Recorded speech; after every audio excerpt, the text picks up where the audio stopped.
let's say you hire an employee. It might cost you 50 grand to hire the employee, right? 6 months with a salary and they don't work out, you lost 50 grand. But what if they do work out? It's going to be a lot more than 50 grand in your pocket. It's going to be hundreds of thousands of dollars in your pocket because one good employee, you hire a good sales guy, they might bring in $500,000. So the downside is 50 grand loss. The upside is 500 grand gained. What are the odds of one versus the other? I don't know, 50-50. So I will take that bet all day long. That's an asymmetric bet or an asymmetric risk. And so I weigh risk constantly on how do I build more asymmetric bets and then do more of them all the time.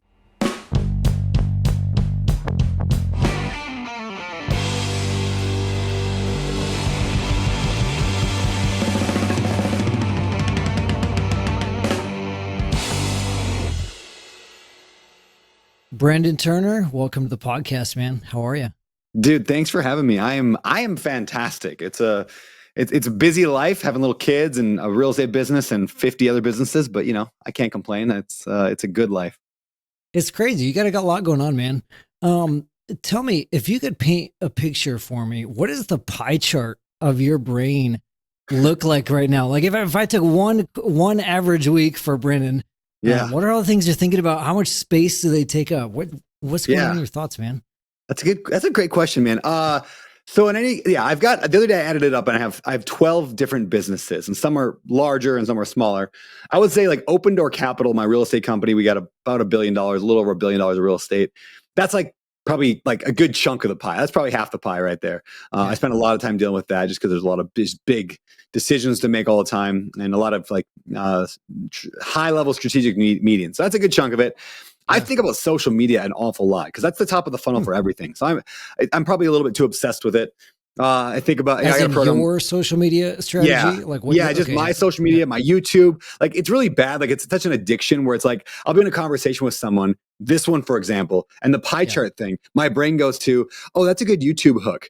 Like I immediately go to like, how could I turn that? Like, how do I use that for social media someday? I'm like, no, just be in the moment. And I'm like, but that would being in the moment. That's a really good idea for like, how do you be in the moment on on an Instagram video? That'd be a great reel. I'm like, no, get back in the moment. Right. Yeah. So social media. And then I got a bunch of education companies. I'm always thinking about that stuff, how to grow it, helping people kind of get started and grow and scale. And then, just trying to balance all that with being a good dad and being around for my kids and being around for my wife. It's just in the book, The One Thing from Gary Keller and Jay Papasan, they talk about, they say there's no such thing as work-life balance. It's work-life balancing. It's a verb, meaning like it's constant adjustments and analysis and trying to like figure out where am I too strong now? Where am I too weak? How do I shift it? And so I do a lot of that, a lot of shifting and balancing. A lot of shifting, a lot of balancing. Yeah. Balancing is an interesting concept. I think it's really easy to take out of context, especially if you don't know the person who's talking about it. Yeah. Well, let's do this, man. This is just a warning to my listeners. I'm going to take this all over. I've got some fun questions for Brandon. It's going to be all over the map. And we will switch gears to a few real estate questions specifically at some point. But let's talk about balance, man. How has your relationship with balance changed over the years? Like, what was that like at 21 versus now? Yeah. It's like pre-kid, right? Like there's very little balance. I would just go all in on certain things. Like I could go and work. Yeah. Like I would literally get up at like 4 a.m. My wife would go to work at Starbucks. I was flipping some houses, not a lot, like, one at a time. And I'd do all the work on it. So I'd get up at 4 a.m. I just go and work until like 8 o'clock at night. She would join me when she got off work at, noon. And then we'd both just work until 8, 9 o'clock at night and go home. Maybe get through half an episode of Lost or 24 or something and then go back, next day, do it again. We do that for a year straight. I mean, there was no balance. It was just work, try to build the portfolio and try to build the business. You can't really do that with kids. And so, nowadays it has shifted very much into, I'm constantly trying to think like, are my kids feeling that they're getting enough of dad? Do they feel like I'm active and present when I am there? And so it's a lot more like, hey, I can't go and work that late. And so I have to set up boundaries. So I've had to get good at like the who, not how. I've had to figure out how to like outsource, systematize, delegate, eliminate things in my life so that I can do a lot of things without being just a total jerk to my family. Yeah, it's interesting, man. It does totally change when you have kids. It's funny, you had mentioned Lost. I joke about this, but my wife and I have been married like 12 years now. And I think The Office is one of the things that has like contributed to like a strong, healthy marriage. It's just Yeah, like so those fun little much. things. Like it's just to keep it from getting too serious, you know? We Yep, need that. Yeah. that's That so true. constant thread. Yeah, very Um, much. yeah. So with having kids too, man, it's funny. It's like we're just talking before I hit record. I've got two boys. You just had your third kid. Yep. So you're like in that precious phase of newborn. I feel like no matter how much time you give your kids, it's never enough. Yep. Like from there, I was like, they're always going to want more time with dad. Would you agree with that? Yeah, 100%. Yeah, I play like my little boy Wilder, who's 5, wants to play pickleball all the time. Like it's either Minecraft or pickleball. It's his two favorite things. And like, it doesn't matter. I could play pickleball for an hour with him, 2 hours with him. It would not be enough. And so, but I'm getting old. So it's like, I play for like 20 minutes. I'm like, my back hurts. Like, I want to go in the house and lay down. And he's like, no, one more time. And then that turns into another 30 minutes. And, I just remind myself, like, I will look back on this phase someday. I'm going to look back and be like, oh, I want that back. I want that back so badly.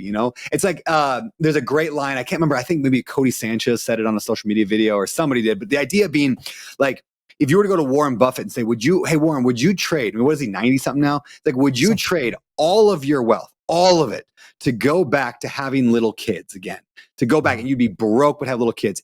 In a heartbeat, he would make that trade. So in other words, like our time right now, at the age we're at, I mean, we're not young, but we're not that old yet. Like this is a multi-billion-dollar life that we're leading right now. Like it's worth billions of dollars to anybody old. And so I try to remind myself that the days are short, or the days are long, but the years are short. And so it's like, enjoy the moment while I'm in it.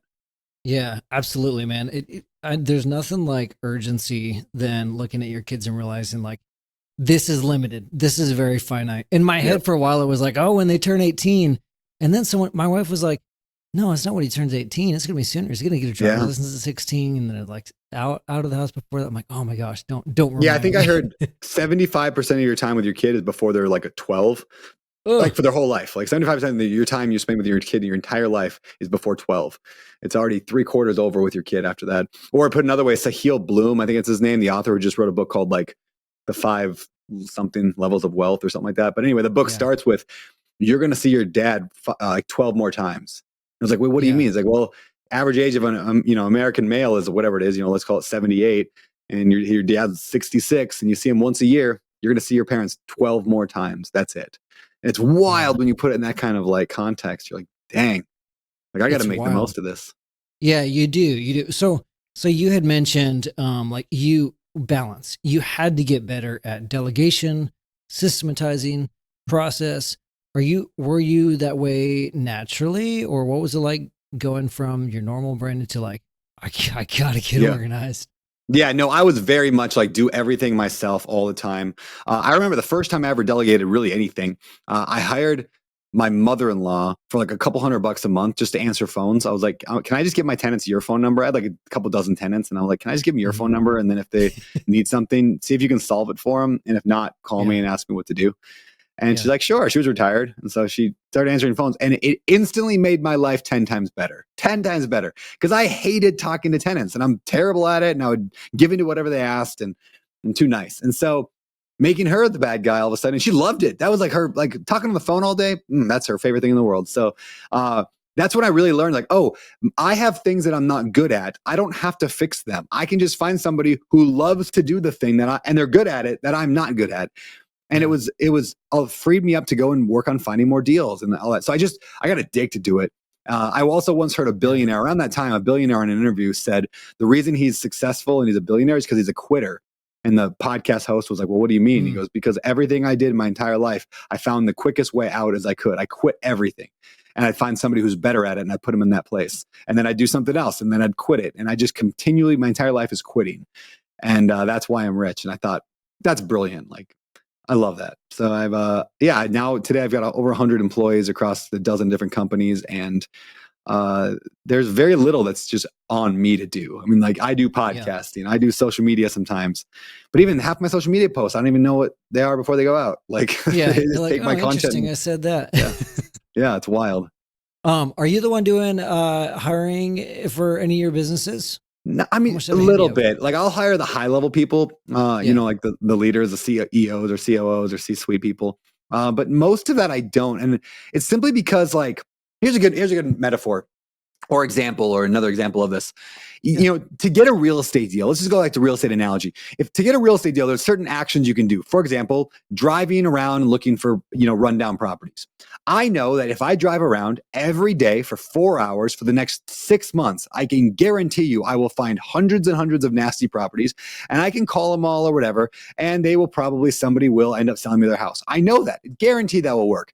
Will I do that? No. No, I'm not going to do that. Like, I just know my soul. I'll do it one time and then I'll be like, yeah, I'm not going to do that anymore. Like, I won't take the action consistently or persistently because I'm an entrepreneur and I'm probably ADHD and I'm like, I can't do it. But you know who will do that? An employee. Like, if I hire someone, your job is to drive for 4 hours a day for the next 6 months and I'll give you a paycheck for doing that. They are going to do that, right? So I put that in every area of my life, including hiring. There are there are things you should do when you hire. For example, do you run a personality test, like a DISC profile? Are you checking all their previous employers? Are you putting them through multiple rounds of testing to have them try different things?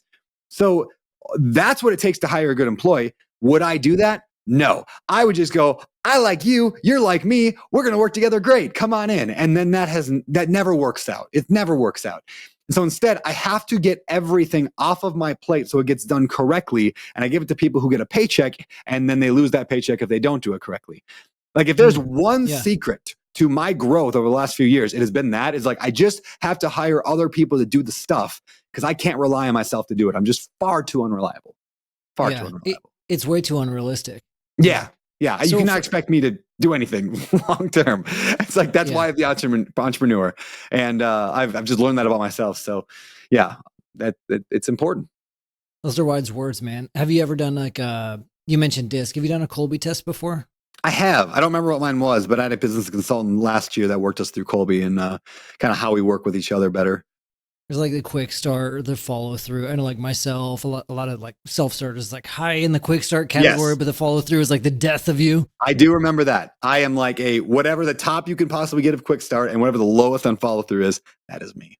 Okay. That makes sense. That's what I would expect from you. So so you got kids now, you get a family. How has your relationship with risk changed over the years? That's a good question. And post kids. Yeah, that's a great question. I would say this. Risk with kids. Yeah, I'm still a pretty risk-friendly guy, and what I mean by that is like I don't scare easily. And I mean I'm a big believer. and money too, like holistically risk. I mean time and money when I say risk, not just investments. I would say that's the biggest thing. I don't want to risk my time, but I will risk my money. I'm a big believer. Like, think about the casino. Like, if you think about a casino might only win on blackjack 51% of the time, 52% of the time, right? And the gamblers might win 48% of the time. So if there was only one bet happening per night, the casinos would never do that. That's silly, right? Like, if there was only one bet, the casino's not going to take that risk. But when you spread it over millions of hands over the course of a year, then the odds just work out. The risk goes away when you go in bulk. Does that make sense? So it becomes like a guarantee for the casino, essentially. And that's why that's why they break the kneecaps of card counters, because that shifts the balance to like, 50-50 or 51-49. So anyway, I look at it the same way as if I just take a lot of risks, like that are generally going to be okay, some of them won't work out and some will. But if I only took one risk in my life, like I'm going to put all my eggs in this one basket, it's going to work out. Well, if it doesn't work out, then I'm screwed. So I do take a lot of risks, but I don't want to take risks on my time, meaning like this is going to take the next 6 months of time from me and from my family. And if it works, great. If not, for example, if I'm going to start a new business, I'm not going to disappear for 6 months and go build a business and just like ignore everything else. I don't have the time for that. I don't want to, again, it's kind of the same thing. I don't want to put all my eggs in that one basket. So I'll launch a business like a week later. Like I have a program called First Deal. It's like literally like firstdeal.com, how to get your first deal. It's real simple. I came up with the idea and then I built it and launched it, I think 2 weeks later. And I maybe spent 3 hours on it, 4 hours. And I'm like, I'm going to build this plane while I fly it. And so like, I got a bunch of people to sign up. They paid for it. I got in there and every week I spent a couple hours on it now, making it better and better. And then as soon as I could, I just hired people and now I have a team. And it's never been a time investment. It's never even really been a money investment because I I had nothing into it. I mean, I bought the domain name for 13 grand. That was the most expensive thing I did. Bought a domain name for 13 grand, first deal. And then, so it's not a risk. So I guess another way of what you'd call that is an asymmetric bet. Meaning I think a lot about asymmetric bets these days, and maybe I didn't used to, but an asymmetric bet meaning the upside is way different than the downside. So for example, let's say you hire an employee. It might cost you 50 grand to hire the employee, right? 6 months with a salary and they don't work out, you lost 50 grand. But what if they do work out? It's going to be a lot more than 50 grand in your pocket. It's going to be hundreds of thousands of dollars in your pocket because one good employee, you hire a good sales guy, they might bring in $500,000. So the downside is 50 grand loss. The upside is 500 grand gained. What are the odds of one versus the other? I don't know, 50-50. So I will take that bet all day long. That's an asymmetric bet or an asymmetric risk. And so I weigh risk constantly on how do I build more asymmetric bets and then do more of them all the time. And of course, how to do that without disrupting my family life is an important question that I try. Interesting. Yeah. You ever watch, you familiar with Travis Pastrana? I know that name. His documentary, 199 Lives. He's the dirt bike guy. Okay. Yeah. Yeah. He has a really funny like risk evaluation of like, what's the fun factor in it? Like, how much fun am I going to have? Cause like, he should be dead by now. He's always almost dying. It's like, how are you not dead yet? But he's like, similar to how you calculate risk is like, how much fun can I have? It's very asymmetrical. Do you know, it's really interesting. I'm gonna take off a bunch of people by saying this, but that's why I don't really like snowboarding. I went snowboarding last week. I was in Tahoe. It was cool. I went for like 3 hours. But every time I fall, I think 10% chance of me breaking an arm. Every fall. And I'm like, the fun versus the 10% fall. And I fall 20 times a day, which means it's almost guaranteed I'm going to break an arm just by snowboarding because I'm just not good enough.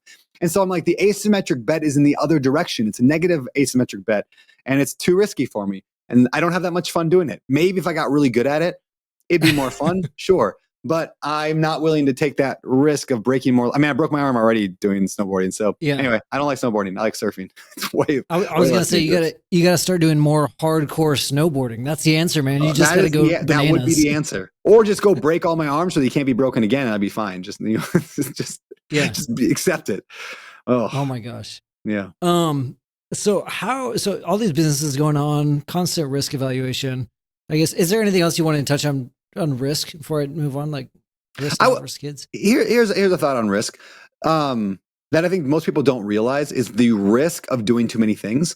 Like I guarantee you that any one of my companies would be more successful if I wasn't running 12 of them. Like in other words, and I'm not, it's like the 12 of them, some are like real, like it's like my social media company is a company, but like it really just runs my life and feeds everything else. But it's like a separate business technically on paper. Anyway, I would be way more successful. There is huge risk to doing too many things. I get a buddy in real estate who's trying to figure out what to do next. He's like, I'm going to do two things. I'm going to develop real estate and I'm going to buy like HVAC companies. And I'm like, okay, that's cool. He's like, cause I just think it's a great like model. You can do both, get cash flow from the HVAC companies and you get the, development, put in development. I'm like, that's cool. But it goes back to the quote, if you try to chase two rabbits, you'll catch neither.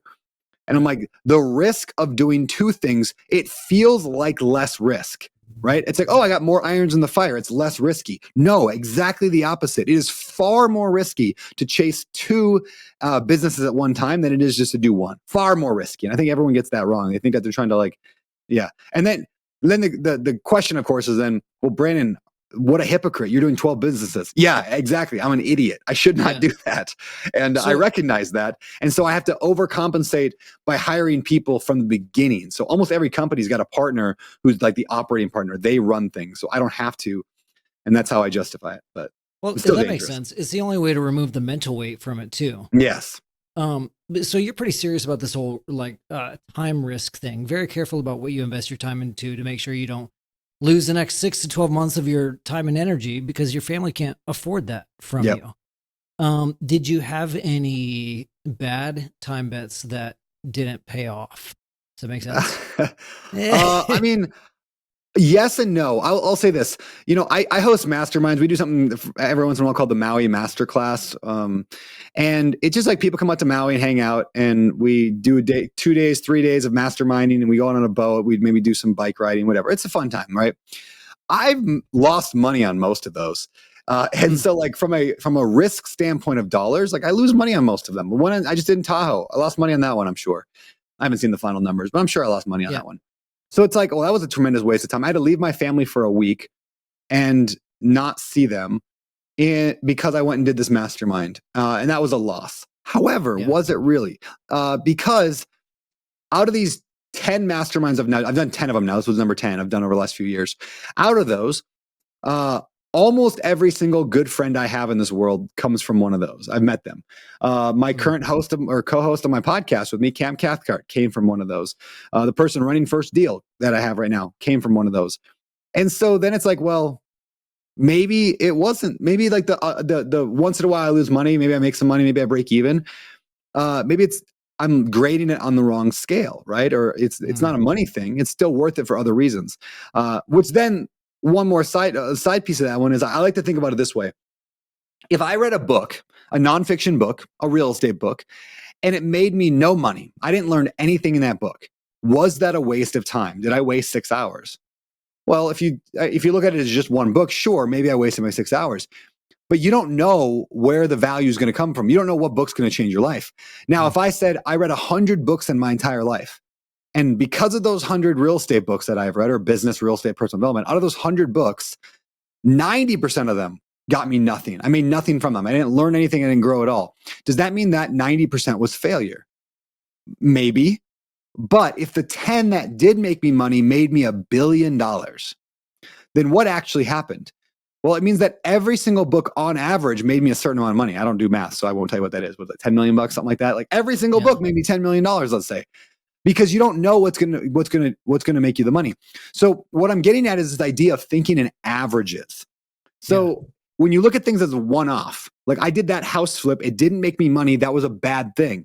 But you did 7 other ones that made you money. And if you always look at like every deal individually, is like, that's like, I don't want to take the risk on one deal.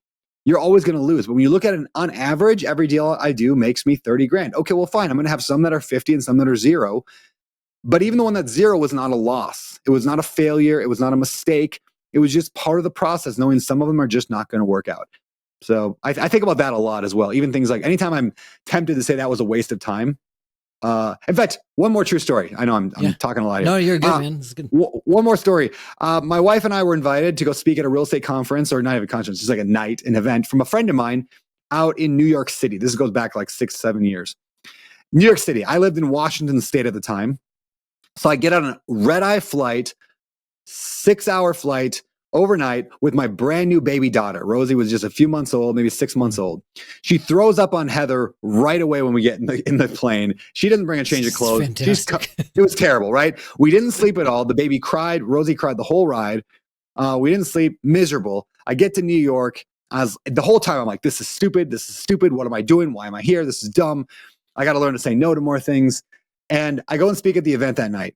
And I'm telling my story and I'm talking about what I want. I say to the audience, like I tell everybody back then, I said, I'm looking for a 50-unit mobile home park. I want to buy my first mobile home park. I'm looking for 50 units to start with. If anybody knows one, please let me know.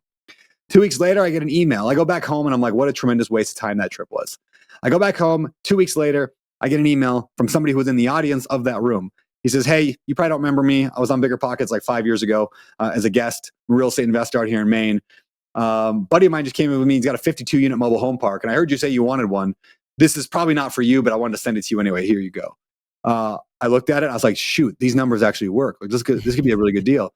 So I tell the guy, I'm like, I like it, but I don't want to do this deal because I don't know anything about Bangor, Maine. The only way I do this deal is if you partner with me. And he's like, partner? He's like, you don't even know me. And I'm like, all right, let's get to know you. I'm coming to stay at your house next week. So I flew out to Bangor, Maine, stayed at his house, got to know him and his wife. And that guy was Mr. Ryan Murdoch, who became my co-founder of Open Door Capital. And we've now bought $1 billion of real estate.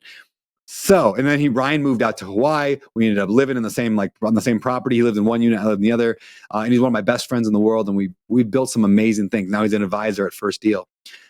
So was that trip a waste of time and effort and money? No, of course not. Yeah, easy. When you look at it from that level, on average, every time I fly out to any event ever, I'm making millions of dollars on average. Yeah, absolutely. It makes sense, man. What's the most profitable business you have out of the 12 right now? And then which one is, just to kind of juxtapose, what's the most fulfilling? It's a great I'd be question. curious if they're the same business. That'd be really interesting. Yeah, most profitable is open door capital for sure in terms of wealth, but Yeah. I'm a syndicator, which means I raise capital from a lot of people. We have 2,500 investors. They all get paid back before I get anything. So it'll be a decade probably before I ever cash out on all my open door capital stuff. So like wealth wise, for sure, open door capital, but let's put that on the shelf because I don't really get any money in the meantime. Uh, I don't even pay myself a salary, really. I mean, I donate my salary to charity because I like to tell investors like the truth. Like I don't make anything unless you make money first. It's a great pitch, but it's also true. Um, so leave that one over there on the side.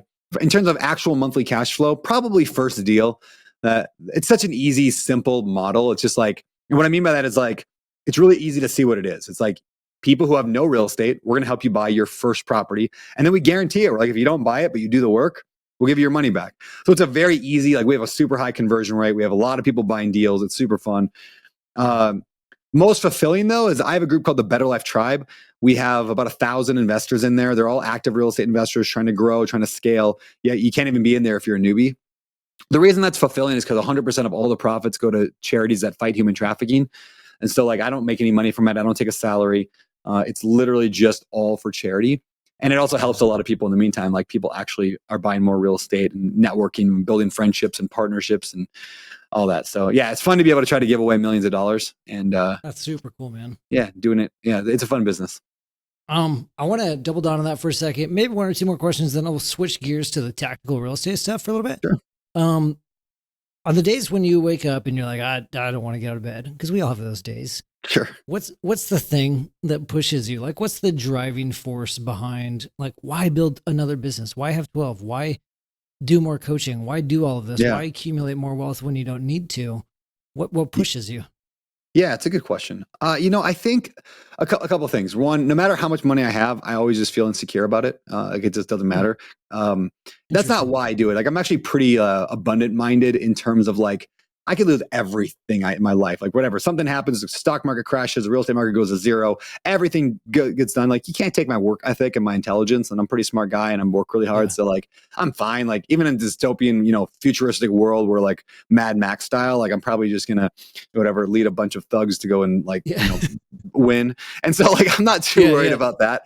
I'll be fine, whatever. And I encourage people to think that way. Like they can't take it from you. They can't take your work ethic and your intelligence. And intelligence, I don't mean like in natural. It's just your ability to desire to be better all the time and to learn. I'm not naturally smart. Like I was like early high school. This is a true story, actually. Early high school, like I was like a C student, like 9th and 10th grade. C's, like sometimes a D, sometimes a B. And then somebody told me when I was like in between 10th and 11th grade, they said, Brandon, you're actually pretty smart. Like you could do this. And I never got anything less than an A in my rest of high school and college. Never less than an A. I'm not actually naturally smart. Once I believed I was, because somebody told me I was and they believed in me, I was like, oh, okay. So then I just studied and became smart. So, all right. So that's not what's driving me, but a couple things. One, I do believe very strongly that I was given, from like a spiritual standpoint, I was given the ability to make money. Warren Buffett once said something very similar and much more eloquently than I'm going to put it, but he basically said, like, hey, I could have been born with a passion to teach kids at school. I could have been born with a passion for that. I wasn't. I was born with a passion to buy businesses and stocks. I don't know why. I don't know why God gifted me with stocks and businesses. And so it's the same way. Like, I don't know why I was given this ability to think about money and making money and entrepreneurship and leadership. I have no idea. But I guarantee you I wasn't given that skill set so I could buy a bigger jet. Oh, I don't even have a jet, but a jet, and then a bigger jet, and then an even bigger jet, and then maybe a suite of helicopters, and I could really have a house like on the ocean. Like that was not why I was given this skill set and unique set of circumstances. So given that, there was another reason for it. It's probably a more good, wholesome reason. Like I need to save thousands of people from human trafficking or from war or from starvation or from whatever. So I look at everything I do as a mission, like a mission to make a whole bunch of money. And then I can't take it with me. So I'm going to give it away throughout my life and hopefully die broke is kind of the mission, is try to give away $1 billion. You can't give away $1 billion unless you make $1 billion. So that's what's trying to drive me right now. And third, it's just darn fun. Like money's a scorecard. It's fun. What am I going to do? Sit and watch TV all day? Like sit there and flip through the channels and watch Law and Order, figure out who's the bad guy. It's like, whatever. I mean, no matter what you're doing, man, if it's not fun, like I can only speak for myself. I can't sustain jobs and careers and adventures that are not fun. At a Yep. certain point, you're just like, even if it's making good money, you just can't. Like, Yep. why keep Can't. doing it? Interesting. Was there a certain point where you mentioned like, oh, maybe there's more wholesome meaning, like saving people from human trafficking? Was there a moment where that light bulb went on? It You know, actually where it was. Yeah, went I have a from very specific moment. I was on a tell me. mountain. It involves a private jet. So I'd left Bigger Pockets. I retired from the podcast over there and decided just to like relax for a while and not do anything. I got some good advice from a friend who said, "Don't make any decisions for a year." So like don't launch anything. Just think. So I spent about halfway through that year. I was thinking a lot, and I was like, I'm gonna launch like a real estate like group, like some kind of tribe or mastermind or something. I'm going to teach people how to do real estate. And I don't know exactly what it is, but I got a lot of Instagram followers, a lot of book readers, a lot of people who know who I am. And I'm like, it's going to make a lot of money. I just know it is. And I'm already doing pretty well with Open Door Capital. So here I am at this other mastermind I'm at. I was just like a participant in it up on top of some mountain in Colorado. And there was a woman there who was a private jet broker. And I'm sitting with this private jet broker and we're looking at planes, at the different options of what I'm going to buy. Like, what do I want to buy? And I told her, I was like, I'm not launching for another 6 months, but so, give me 6 to 12 months before I buy this jet, but I'm going to buy something. So we're looking at different jets and I'm picking it out. That night, they have a special guest speaker come to the event and it's Tim Tebow, the football player, Tim Tebow. Oh yeah. And Tim just spends 2 hours telling us about just the absolute horrors of human trafficking and like enslavement and prostitution and all this just absolutely terrible stuff and just horrific stories. And I just felt so impressed upon me the idea that I don't need a jet. Like these people need their freedom. And if I even had the thought, like, let's say I spend the rest of my life and I save one person, just one. Isn't that worth more than a jet? Like that's definitely worth more than a jet. And so then I like decided that night, like whatever, like, and I just felt like God was saying, like, this is what I want from you. This is going to give you fulfillment, is spend the rest of your life doing this, but use what I'm good at, which is teaching real estate and do it that way. And so anyway, that's what I'm trying to do right now. And with the Better Life Tribe, and it has been super fulfilling. And we've got through a lot of ups and a lot of downs. And I've learned a lot of lessons on what it actually means to lead. I was a pretty terrible leader 2 years ago. And now I'm just pretty terrible leader, but I'm getting better all the time. That's cool, man. I really appreciate you sharing that story. I grew up in a Christian home and I feel like I was raised with like a decent overview of money, but I don't think anyone told me this or taught me this, but I grew up thinking that like, oh, large amounts of money is bad. Yep. And it's interesting because the church like doesn't talk about money a whole lot. I think we should more. But that's not true. Like large amounts of money are not bad. There's plenty of rich people that do really good things. And so, almost every charity on earth is funded by the Christian faith. Like almost every single one. It's like, it's wild. If you look at almost every big, massive, like really good charity out there, it's like rich Christians are the ones that are making that happen. And I'm not a name it, claim it kind of prosperity gospel preacher guy. Like there's a lot of problems with wealth and a lot of dangers, but geez, there's a lot of good that can be done. Like so much good that can be done. And I believe God uses the right people. And this may not be true, what I'm about to say, but it might be true. I feel like the day that I decide to not be generous, and not that I'm the most generous guy in the world, but the day I decide that my private jet or my future private jet or my future house or my future fancy cars are more important than what God's called me to, that's the day that I stop succeeding. That's the day that things start falling. I mean, I've had a streak of good luck the last 20 years of like getting on the Bigger Pockets podcast and then writing a book that did really well and then launching Open Door Capital and 2,500 people want to invest with me. I've had a string of good luck. But I don't think it was luck. And I think that luck will, quote unquote, luck changes if my heart changed. So I just hold tight to that. It's not mine. I'm a steward. I'm going to give it away. And I'm not saying I don't have nice stuff. I got a Tesla. I have a nice Ford Raptor. I have got nice stuff. I'm not a saint here in any way. But I just try to recognize that I'm here for a purpose, and that purpose is not just to please myself. Yeah. Those are wise words, man. It came to you and it can still leave. It can, it's good exactly like that. Yeah. And you know what? There's a line in that song Haunted that I think it's Kane Brown sings with Jelly Roll. It's a country song right now. Yeah. But in there, Jelly Roll sings a line. He says, if I'm honest, I was happier when I couldn't pay the bills.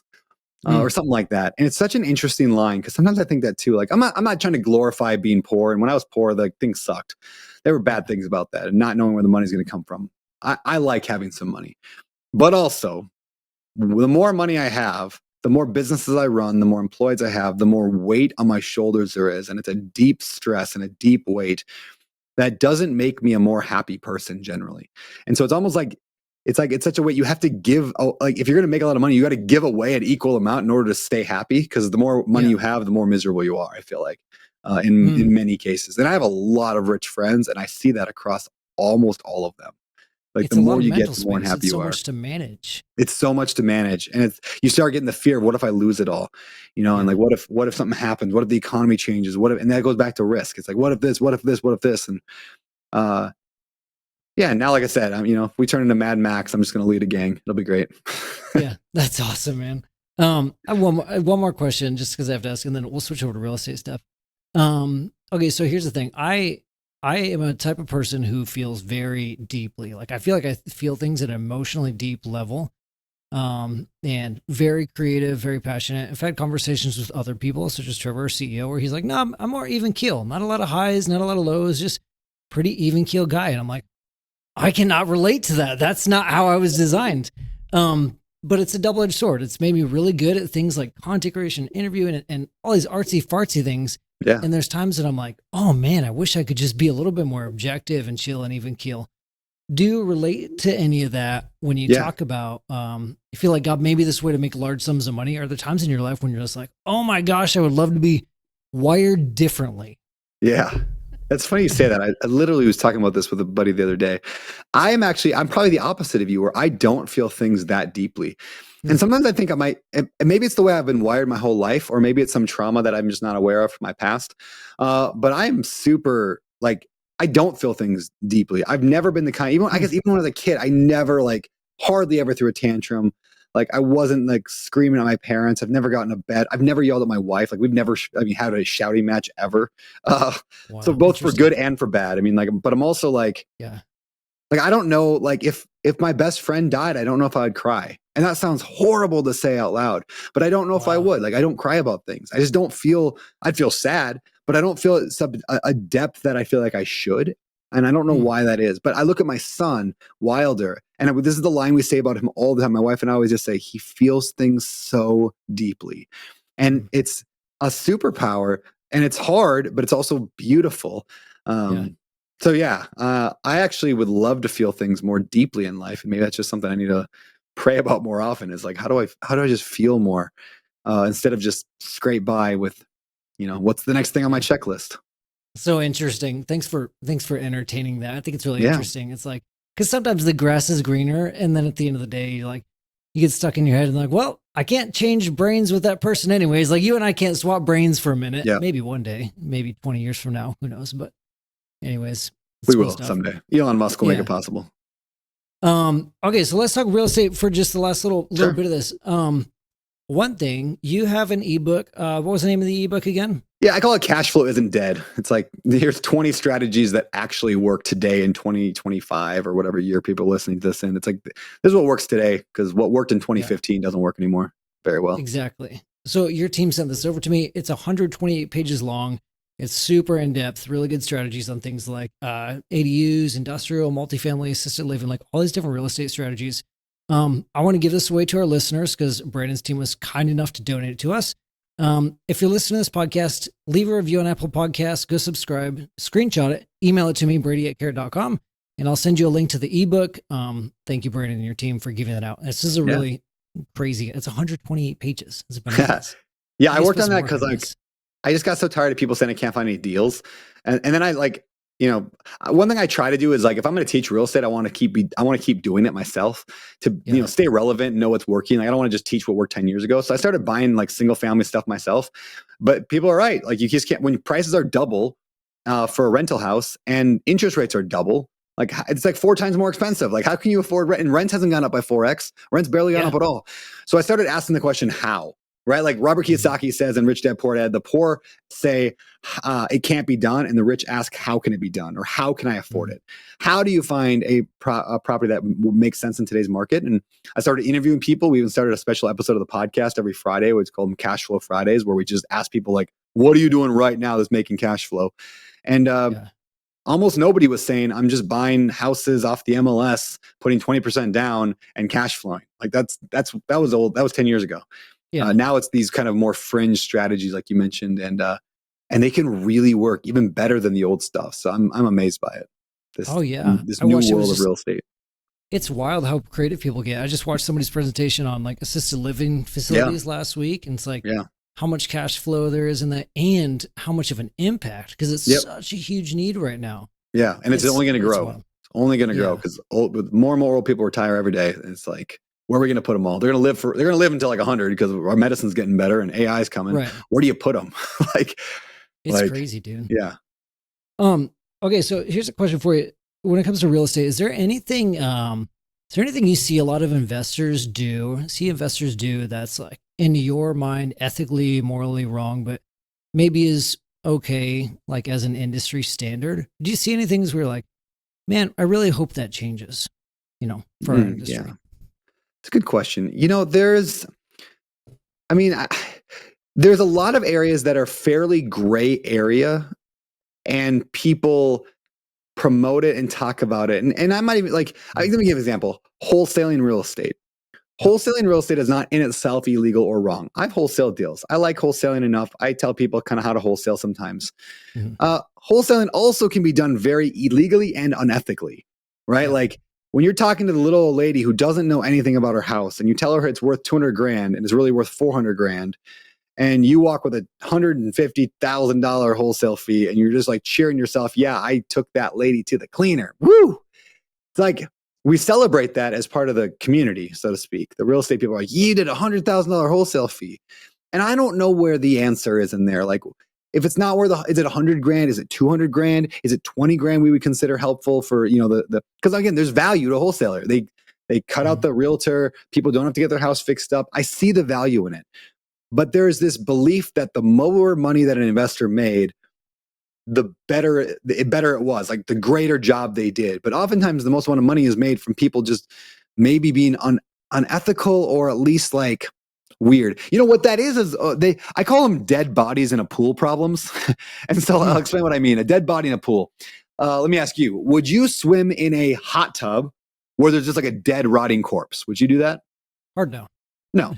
Would you swim in a swimming pool? Like I have a swimming pool in my house. Would you swim in my swimming pool if there's a rotting corpse in it? Probably not. I mean, if there's a lot it depends. You got to pay me. Yeah, I got to pay. Okay. Would you swim in the ocean? Like you'd swim in the ocean, right? Oh yeah. Yeah. Okay. So somewhere between ocean and hot tub, you have that's too much dead body per gallon ratio, right? Like somewhere in there is an amount where you're like, that's a tipping point. Is it a pond? Is it a lake? At what point are you okay swimming with a dead body? Now, what I mean by that is there's no I don't know where the tipping point is between dead body, too much dead body. The same is true with a wholesale deal. I don't know where the dead body is, amount is. Like if I make 50 grand off a little old lady, but I helped her, is that too much? Maybe. Was she going to pay 30 to a real estate agent anyway? So really now it's only an extra 20, and she got it done with over 3 weeks instead of 3 months. That's probably okay. If I made 300,000 from her, that's probably that's too much dead body, or that's too small of a pool, right? So I think that's probably the biggest area is we tend to celebrate wins in terms of dollar amounts without looking at the impact on the other side of the equation, on did we take advantage of somebody? Are we being ethically stand upright? And so when I wholesale a deal, I want to make sure that the seller, they know their house is worth more. They know what they could list it for on the market. And the reason they are going to choose to sell it to me, whether I'm flipping or wholesaling, is because I solve them their bigger problem, which is usually speed or convenience or something. And then I don't feel bad. If I made $100,000 once on a wholesale fee, but it was on a really expensive property that they would have paid 60 grand or 70 grand in a whole real estate fee anyway, and it would have taken them 6 months. I did it in two weeks. So, that was a big enough pool for a dead body. Interesting. So when you're going into deals, what's your main mindset? Is it, how can I get this best to pencil out? Or is it, how can I solve the problem the best way for this person? What's the overarching Yeah, I mean, question? I do like solving problems, and not that I mean, I'm not saying I go into every deal that I look at and I'm like, how can I like, not get paid and help them the most? Because like honestly, like Yeah. if you answer that question, it's just pay them twice what it's worth, and I go bankrupt. Like that's not what I want. I got to Yeah. run a business. But I do want to find win-wins, and that's one reason I actually like commercial real estate. I mean, I do mostly big stuff. Yeah, I buy a few Uh-huh. small deals here and there to stay relevant. Like I said, most of what I'm buying is like 150 unit mobile home parks. Yeah. And at that level, people aren't really distressed. And that's actually what I really like about commercial real estate is because like people, it's not like I'm not taking advantage of little old grandma. It's like Mhm. I'm dealing with a company and they wear suits and ties and they've just determined that they're at the peak of their investment cycle and they're going to sell it. And so when I come in there and I offer something, we negotiate and they sell it to me. That's actually, I like that a lot because I feel like everyone's just more like intelligent and knows what they're doing. And it's not a like, I'm getting rich because I took advantage of you. It's I'm getting rich because I'm willing to put in the work to take it to the next level that you weren't willing to do. Oh yeah, absolutely, man. Okay, so you got wholesalers, newer investors, and then some of the commercial stuff you're doing right now. Over the next, I'd say, I don't know, 5 to 10 years, what do you think the biggest opportunities are in the real estate market? Yeah, I love like you mentioned residential assisted living. I love that. There's a massive problem in America with affordability, and that's not going to get better. In fact, because interest rates are so high, no one's starting to build right now. There's no like almost no building starting right now. They're finishing up projects from 3 years ago, but no one's building right now. There's been a multi-year pause on building. Well, that's going to trickle down to like 2-3 years from now. No new properties are coming online. But we lose properties every year. I mean, thousands and thousands of them. And there's people moving to our country all the time. So in other words, the supply and demand out of balance, which already is imbalance is already imbalanced, is Yeah. going to get worse. Okay, so what does that mean? It means that I want to invest in areas or industries or whatever that serve the low income housing community, so to speak. Maybe not low income housing, but at least like the affordable housing world. That's why I like mobile home parks. That's why I like residential assisted living. Not necessarily affordable, but it's like there's a lot of old people and they don't have millions of dollars for a nurse to come live with them. Yeah. I like rent by the room a lot, or like co-living they call it. There's a company called Pad Split. It's I kind of like was the just going to ask you Airbnb. about them. I've heard Yeah, about them, but I just don't know enough yet. yeah, I like them a lot. I just had the founder and the CEO on my podcast, and I really like them and their model Yeah. because they're solving the affordability problem. Right. Both houses that I bought in January of this year were both. I'm doing the rent by the room strategy on both of them, and like we're gonna take a house where the average rent for a studio apartment in that area is like $1,500 a month.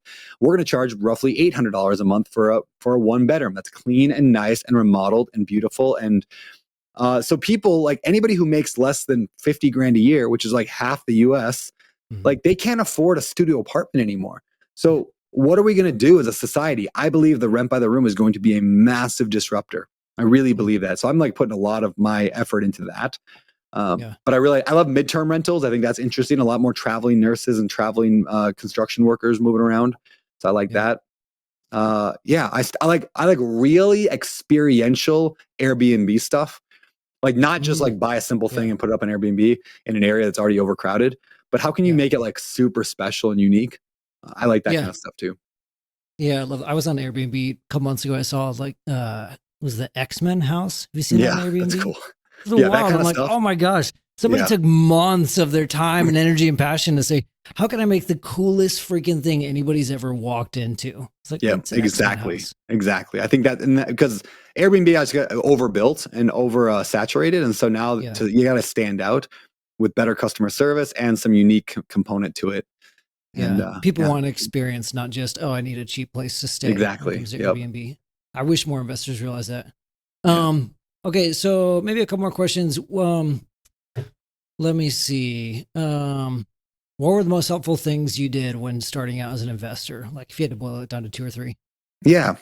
Uh, I would say that number one was I became friends with some local landlords, a couple of them. One in particular, really close with him, and I started managing his properties for him for basically no money, like almost nothing. It Mhm. was a few $100 a month to manage all his properties, and I would do all his maintenance and repairs. I'd paint his properties. I just do whatever I could. I just wanted to be in his world and Yeah. learn from him. And he had like 35 or 40 units, and he was a millionaire, and he was a full time pilot, and I really liked the guy. And so like I just built a strong relationship with him. So I recommend it for everybody. Find somebody local in your area that's doing it. Now, I'm not saying you have to follow everything they say. Not everyone's good at teaching, and not everyone is good at perspective.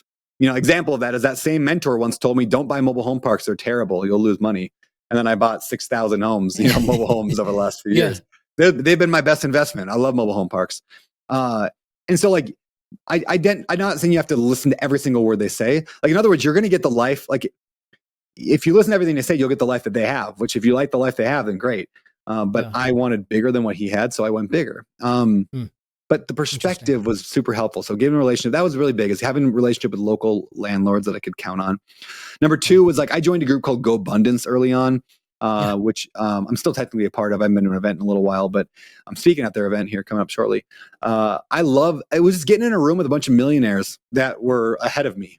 Just thought differently than me. An example would be one day, David Osborne, who's the founder of Go Abundance, he's on stage and he says that he's starting a fund. They're going to raise $100 million in a fund. And I was like, what? Like a human can't raise $100 million. Like this isn't like private equity. This is a person, like a normal guy is talking about raising $100 million.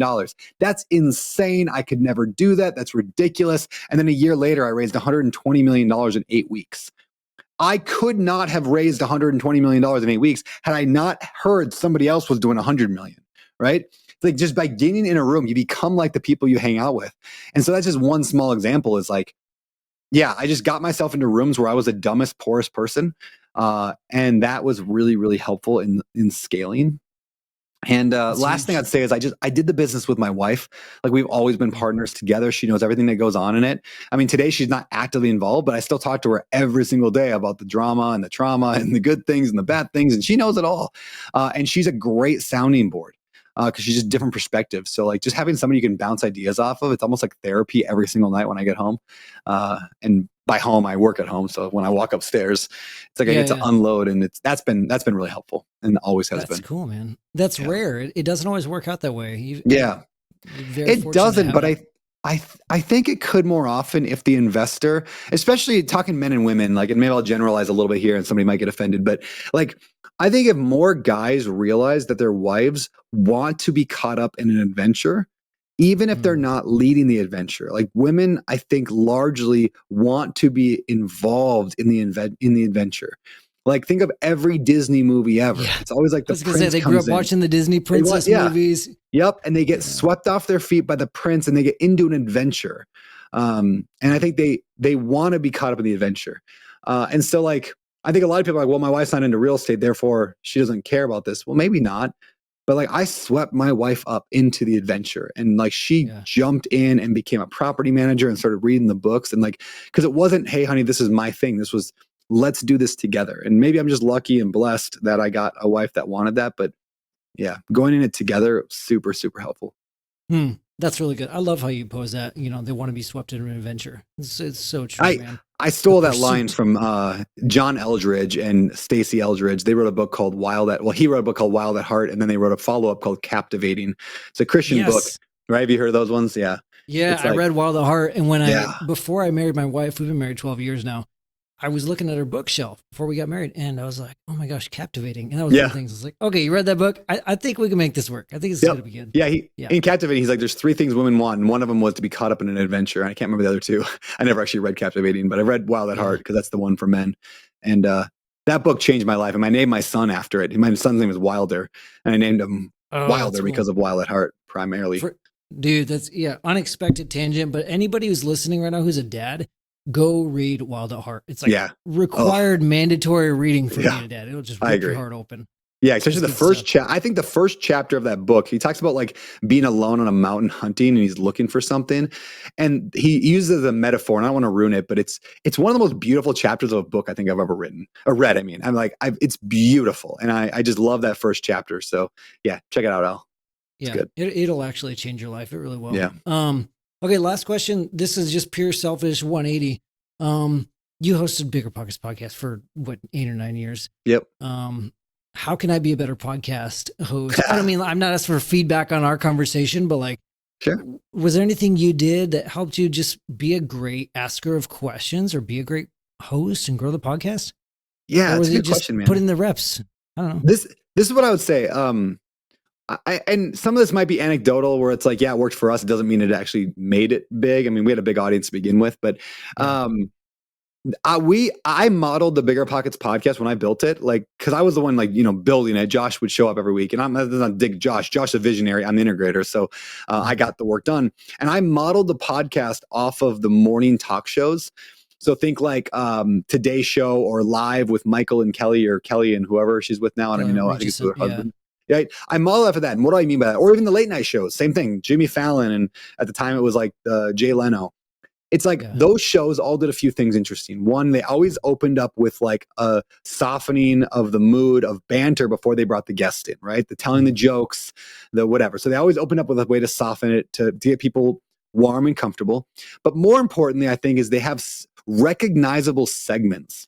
And so if you're watching, like, for example, Live with Kelly and whatever her husband's name is, which was Kelly and Michael, Kelly and Ryan, Regis and Kelly, Regis and Kathy back in the day.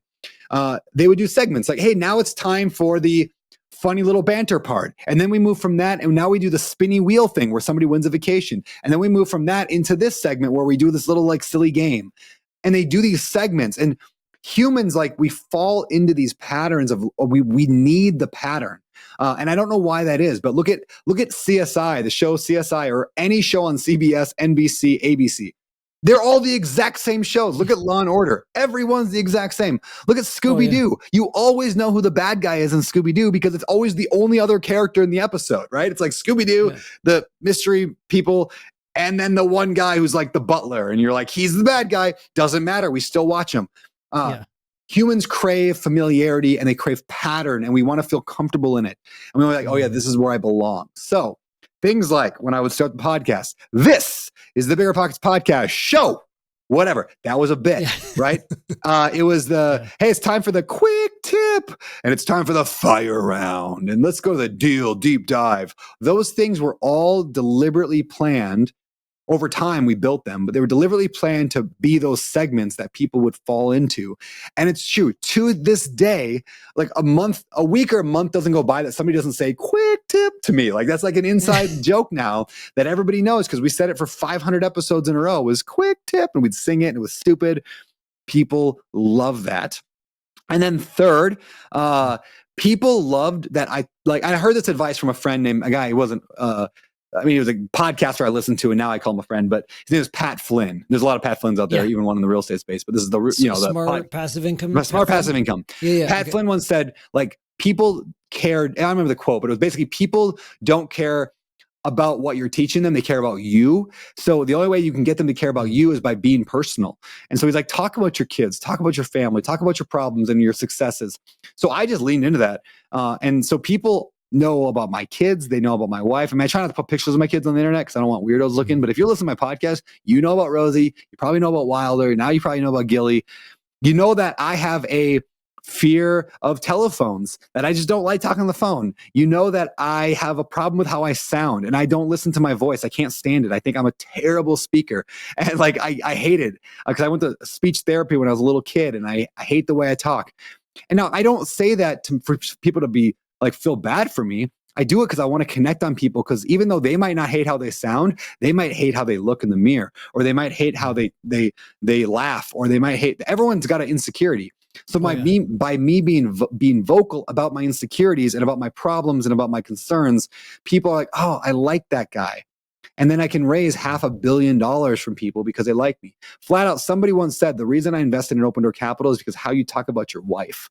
I'm like, that's a silly statement. Like, what does that mean? Like, what does my ability to talk about my wife have to do with real estate? Everything. Because that's how trust is built. And so being personal, letting people know what's going on, having those segments, all that, I think, helped Bigger Pockets. And then finally, we never missed an episode ever. In 9 years, never missed an episode. They came out. There was a couple of times I was editing podcasts in the early years before I hired editors, or I was editing it. Like, there was times I would be editing at 2 a.m. to make sure it got out the next morning at 5 a.m. And you do what you got to do to make sure they come out every single time. I've been there, man. 2 a.m. edits. Yep. That is cool, man. Well, thank you for sharing. That's super helpful. I'm going to do my best to remember that. And hopefully other podcasts don't listen to this and steal it from me. I'm just kidding. Abundance. Well, thanks for having this good conversation, man. Did this, before we hit record, I told you, I said, hey, I'm going to try to take this all over. Great. How does this stack up between other interviews you've done? Best interview I've ever done this week. This was actually really good. It was super good. Yeah, because I mean, like, you can ask the questions of like, how do you get your first deal? What do you do when you don't have any money? So much of it. Yeah. Yeah. And there's a lot of good questions, but you can literally ChatGPT all those. Like, just go to ChatGPT, and people want to know how to do it with no money. ChatGPT will tell you in 5 minutes. You don't need to ask me that. But it's super helpful to ask, like, what you did. So good job, man. You're not bad at this. Thanks. Appreciate it. Got a couple reps, but thank you. Anybody listening? Oh, where can people find you? Where can people connect with you? I know you mentioned a couple resources, but Instagram is probably my bread and butter. Instagram, or I'm on YouTube as well. So Beardy Brandon, beard with a Y after it. Beard Y Brandon, Beardy Brandon. Anywhere you consume social media or entertainment content. Even OnlyFans. I'm on OnlyFans now. That's a total lie. I'm not. Are you? I was like, I would look. I don't even know how to look it up. I don't even know OnlyFans. No, I'm not. Can't verify. But I'm everywhere else. So that's good, man. All right. Well, anybody listening, if you liked it, leave us a review. If you want the guide, leave a review, subscribe, screenshot it, email it to me, brady@carrot.com. Thank you, Brandon, for hopping on, and we'll catch y'all on the next episode. Thank you. See ya.